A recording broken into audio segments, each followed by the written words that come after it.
ಎಲ್ಲರಿಗೂ ನಮಸ್ತೆ. ಇವತ್ತಿನ ವಿಡಿಯೋದಲ್ಲಿ ನಾವು ದಾವಣಗೆರೆ ಸೈಡ್ ಸ್ಪೆಷಲ್ ಆಪರೇಷನ್ ಮೆಣಸಿನಕಾಯಿ ಹಾಗೆ ಕಟ್ ಮಿರ್ಚಿನ ಮಾಡೋದು ಹೇಗೆ ಅಂತ ನೋಡೋಣ ಬನ್ನಿ. ಮೊದಲನೇದಾಗಿ ಯಾರೆಲ್ಲ ನನ್ನ ಚಾನಲ್ನ ಸಬ್ಸ್ಕ್ರೈಬ್ ಆಗಿಲ್ವೋ ಪ್ಲೀಸ್ ಸಬ್ಸ್ಕ್ರೈಬ್ ಆಗಿ. ಇವತ್ತು ಏನು ಸ್ಪೆಷಲ್ ಅಂದರೆ ನನ್ನ ಮಗನ ಸ್ಕೂಲಲ್ಲಿ ಇವತ್ತು ಸ್ಪೋರ್ಟ್ಸ್ ಡೇ ಇತ್ತು. ನನ್ನ ಮಗನಿಗೆ ವಿನ್ ಆಗಿದ್ದಾನೆ ಅನ್ನೋದಕ್ಕೋಸ್ಕರ ಅವನಿಗೆ ಇಷ್ಟವಾಗಿರೋ ಮೆಣಸಿನ್ಕಾಯಿನ ಮಾಡ್ತಾಯಿದ್ದೀನಿ. ನೀವು ನೋಡ್ತಾ ಇದ್ದೀರಲ್ಲ, ಒಂದೇ ಕಾಲಲ್ಲೇ ಕುಂಟ್ಕೊಂಡು ಹೋಗಿ ಗೆದ್ದಿದ್ದಾನೆ. ಅದಕ್ಕೋಸ್ಕರ ಅವನಿಗೆ ಇಷ್ಟವಾಗೋ ಮೆಣಸಿನ್ಕಾಯಿನ ಮಾಡಿದ್ದೀನಿ ನಾನು. ಆಪ್ರೇಷನ್ ಮೆಣಸಿನ್ಕಾಯಿ ಮಾಡೋದು ತುಂಬ ಸುಲಭ. ಇಲ್ಲಿ ನಾನು ಫಸ್ಟಿಗೆ ಈರುಳ್ಳಿನ ಚಾಪ್ ಮಾಡಿ ಇಟ್ಕೊತಾ ಇದ್ದೀನಿ. ತುಂಬ ಸಣ್ಣದಾಗಿ ಚಾಪ್ ಮಾಡಿ ಇಟ್ಕೊತಿದ್ದೀನಿ. ನಿಮಗೆ ಬೇಕು ಅಂದರೆ ಈರುಳ್ಳಿನ ತುರಿಯೋ ಮಣೆ ಇರುತ್ತಲ್ವ, ಅದರಲ್ಲಿ ತುರಿಬೋದು. ಈ ಥರ ತುರಿಯೋದ್ರಲ್ಲಿ ತುರಿಬೋದು. ನಾನು ಕ್ಯಾರೆಟನ್ನು ಸಣ್ಣ ತುರಿಯಲ್ಲಿ ತುರಿತಾ ಇದ್ದೀನಿ. ಇದು ತುರಿದ ಮೇಲೆ ಇದು ಕ್ಯಾರೆಟು ಮತ್ತು ಈರುಳ್ಳಿನ ಮಿಕ್ಸ್ ಮಾಡ್ಕೋಬೇಕು. ಈಗ ನಾನು ಮೊದಲನೇದಾಗಿ ಉಪ್ಪನ್ನು ತೊಗೊತಾ ಇದ್ದೀನಿ, ಹಾಗೆ ಸೋಡಾ, ಒಂದು ನಿಂಬೆಹಣ್ಣನ್ನು ಹಚ್ಚಿಟ್ಕೊಂಡಿದ್ದೀನಿ, 2 ಹೋಳು ಮಾಡಿ ಇಟ್ಕೊಂಡಿದ್ದೀನಿ. ಹಾಗೆ ನಾನು ಕ್ಯಾರೆಟು ಮತ್ತು ಈರುಳ್ಳಿನ ಸಣ್ಣದಾಗಿ ಚಾಪ್ ಮಾಡಿ ಇಟ್ಕೊಂಡಿರೋ ಈರುಳ್ಳಿನ ಒಂದು ಬೌಲಲ್ಲಿ ಇಟ್ಕೊಂಡಿದ್ದೀನಿ. ಹಾಗೆ ಕಡಲೆ ಹಿಟ್ಟು, ಅಂದರೆ ನೀವು ಎಷ್ಟು ಮೆಣಸಿನ್ಕಾಯಿ ಮಾಡ್ತೀರಾ ಅನ್ನೋದ್ರ ಮೇಲೆ ಹಿಟ್ಟನ್ನು ತೊಗೋಬೇಕಾಗತ್ತೆ. ಹಾಗೆ ಓವಿನ ಕಾಳು. ಇಲ್ಲಿ ನಾನು ಮೆಣಸಿನ್ಕಾಯಿನ ತೊಗೊಂಡಿದ್ದೀನಿ. ಇದು ಮೆಣಸಿನ್ಕಾಯಿ ಎಡ್ಜಸ್ನ ತೆಗಿಬೇಕು, ತೆಗಿಲಿಲ್ಲ ಅಂದರೆ ಸಿಡಿಯುತ್ತೆ. ಅದಕ್ಕೋಸ್ಕರ ಮೆಣಸಿನ್ಕಾಯಿನ ಸೈಡು ಎಡ್ಜಸ್ನ ಕಟ್ ಮಾಡಿಟ್ಟಿದ್ದೀನಿ, ನೋಡ್ತಾ ಇದ್ದೀರಲ್ಲ. ಹಾಗೆ ಇಲ್ಲಿ ಕಡಲೆ ಮತ್ತು ಜೀರಿಗೆನ ಮಿಕ್ಸಿ ಮಾಡೋದಕ್ಕೆ ಇಟ್ಕೊಂಡಿದ್ದೀನಿ.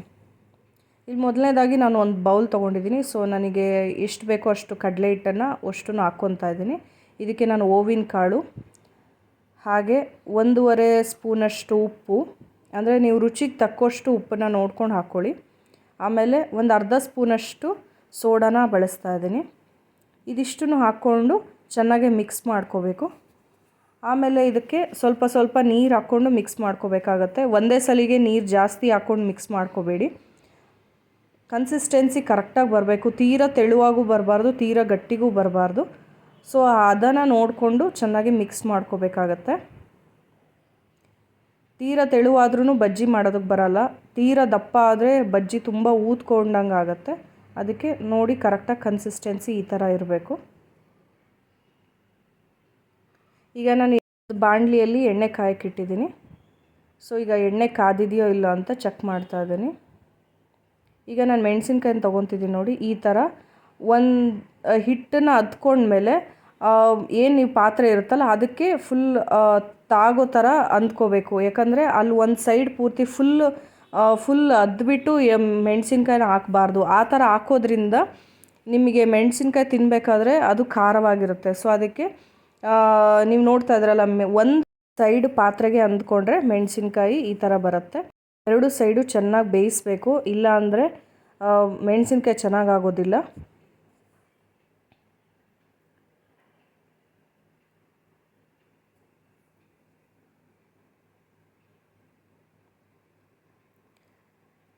ಈಗ ನೋಡ್ತಾ ಇದ್ದೀರಲ್ಲ, ಈ ಥರ ಗ್ರೀನಾಗಿ ಇರಬಾರ್ದು ಮೆಣಸಿನ್ಕಾಯಿ. ಚೆನ್ನಾಗಿ ಬೆಂದರೆ ಈ ಥರ ಆಗಿರಬೇಕು. ಈ ಥರ ಆದರೆ ಮಾತ್ರ ಮೆಣಸಿನ್ಕಾಯಿ ಅಷ್ಟು ಖಾರ ಅನಿಸಲ್ಲ. ಇನ್ನೂ ಹಸಿ ಥರ ಇದ್ದರೆ ಮೆಣಸಿನ್ಕಾಯಿ ಅದು ತುಂಬ ಖಾರವಾಗಿರುತ್ತೆ. ಈಗ ನಾನು ಮೆಣಸಿನ್ಕಾಯಿನ ಇಲ್ಲಿ ಕಟ್ ಮಾಡ್ಕೊತಾ ಇದ್ದೀನಿ.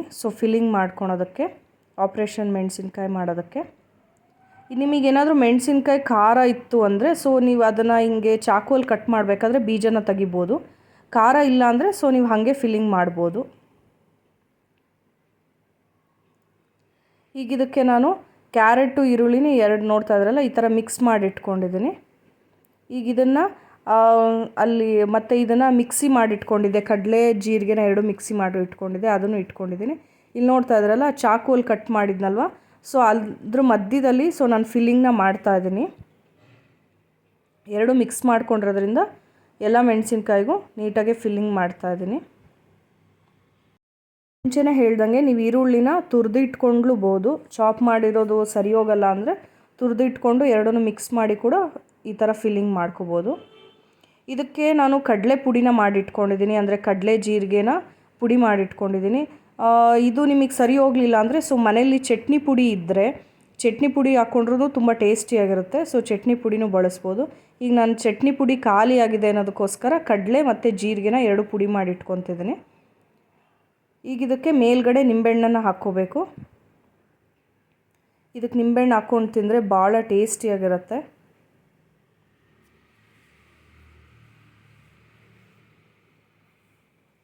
ಈಗ ನಾನು ಒಂದು ಸರ್ವಿಂಗ್ ಪ್ಲೇಟ್ ತೊಗೊಂಡಿದ್ದೀನಿ. ಈಗ ನಾನು ಮಾಡಿಟ್ಕೊಂಡಿರೋ ಆಪ್ರೇಷನ್ ಮೆಣಸಿನ್ಕಾಯಿನ ಅದಕ್ಕೆ ಇಡ್ತಾ ಇದ್ದೀನಿ.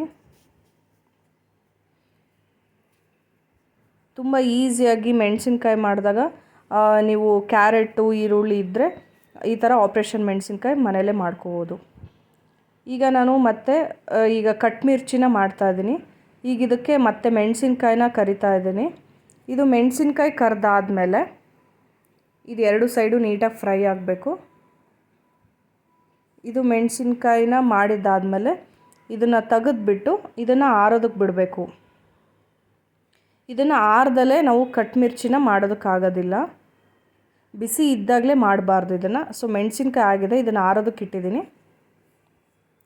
ಇದು ಆರಿದ ಮೇಲೆ ಕಟ್ ಮಾಡಬೇಕಾಗತ್ತೆ. ಅಂದರೆ ಈ ಥರ ಕಟ್ ಮಾಡಬಾರ್ದು. ಮೆಣಸಿನ್ಕಾಯಿ ಇರೋ ಕಡೆ ಕಟ್ ಮಾಡಿದ್ರೆ ಮೆಣಸಿನ್ಕಾಯಿ ಮತ್ತು ಹಿಟ್ಟು 2 ಸೆಪ್ರೇಟ್ ಆಗಿಬಿಡುತ್ತೆ. ಸೊ ಅದಕ್ಕೋಸ್ಕರ ಈ ಥರ ಮೆಣಸಿನ್ಕಾಯಿ ಉಲ್ಟನ ಮಾಡಿ ಈ ಥರ ತೀರಾ ಹತ್ತಕ್ಕೆ ಕಟ್ ಮಾಡ್ಕೋಬಾರ್ದು.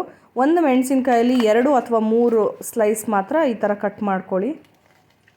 ಕಟ್ ಮಾಡ್ಕೊಂಡ್ಮೇಲೆ ಈಗ ನೋಡ್ತಾ ಇದ್ರಲ್ಲ, ಈ ಥರ ಮೆಣಸಿನ್ಕಾಯಿ ಮತ್ತು ಹಿಟ್ಟು 2 ಬಿಟ್ಕೊಂಡಿಲ್ಲ. ಅದಕ್ಕೋಸ್ಕರ ಈ ಥರ ಉಲ್ಟಾ ಕಟ್ ಮಾಡಿಕೊಂಡ್ರೆ ಈ ಥರ ನೀಟಾಗಿ ಕಟ್ ಆಗುತ್ತೆ. ಈಗ ನಾನು ಎಣ್ಣೆ ಕಾಯಕ್ಕಿಟ್ಟಿದ್ದೀನಿ. ನಾನೇನು ಕಟ್ ಮಾಡ್ಕೊಂಡಿದ್ನಲ್ಲ ಮೆಣಸಿನ್ಕಾಯಿ, ಸೊ ಅದನ್ನು ಇದಕ್ಕೆ ಹಾಕ್ಕೊಂಡು ಕರ್ಕೊತಾ ಇದ್ದೀನಿ. ಈಗ ನಿಮಗೆ ಮೆಣಸಿನ್ಕಾಯಿ ಮಾಡಿರ್ತೀರ, ಸೊ ನಮಗೆ ತಿನ್ನೋಕೆ ಇಷ್ಟ ಇರಲ್ಲ ಅಥವಾ ತುಂಬ ಖಾರ ಇದೆ ತಿನ್ನೋಕ್ಕಾಗ್ತಾ ಇಲ್ಲ ಅಂದರೆ ಈ ಥರ ಇದನ್ನು ಕರಿಯೋದ್ರಿಂದ ಖಾರ ಸ್ವಲ್ಪ ಕಮ್ಮಿ ಆಗುತ್ತೆ. ಮೆಣಸಿನ್ಕಾಯಿ ಇನ್ನೊಂದು ಸಲ ಈ ಥರ ಕಟ್ ಮಾಡಿ ಫ್ರೈ ಮಾಡೋದ್ರಿಂದ ಖಾರ ಸ್ವಲ್ಪ ಕಮ್ಮಿ ಆಗುತ್ತೆ. ಈಗ ನಾನು ಒಂದು ಸರ್ವಿಂಗ್ ಪ್ಲೇಟ್ ತೊಗೊಂಡಿದ್ದೀನಿ. ಇದಕ್ಕೆ ನಾನು ಮೆಣಸಿನ್ಕಾಯಿನ ಕರೆದಿರೋ ಮೆಣಸಿನ್ಕಾಯಿನ ಇದಕ್ಕೆ ಇಟ್ಕೊತಾ ಇದ್ದೀನಿ. ತುಂಬ ಕ್ರಿಸ್ಪಿಯಾಗಿರುತ್ತೆ ಇದು ತಿನ್ನೋದಕ್ಕೆ. ಇದಕ್ಕೆ ನಾನು ಉಪ್ಪು ಖಾರದ ಪುಡಿನ ಒಂದು ಬೌಲಲ್ಲಿ ಮಿಕ್ಸ್ ಮಾಡಿ ಇಟ್ಕೊಂಡಿದ್ದೀನಿ.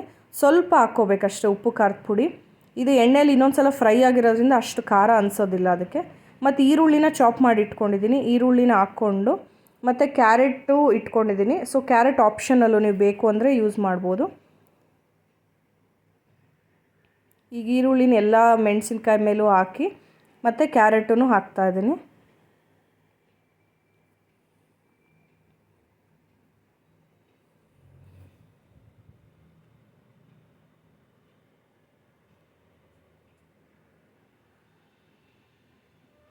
ಈಗ ನೋಡ್ತಾ ಇದ್ದೀರಲ್ಲ, ಕಟ್ ಮಿರ್ಚಿ ರೆಡಿಯಾಗಿದೆ.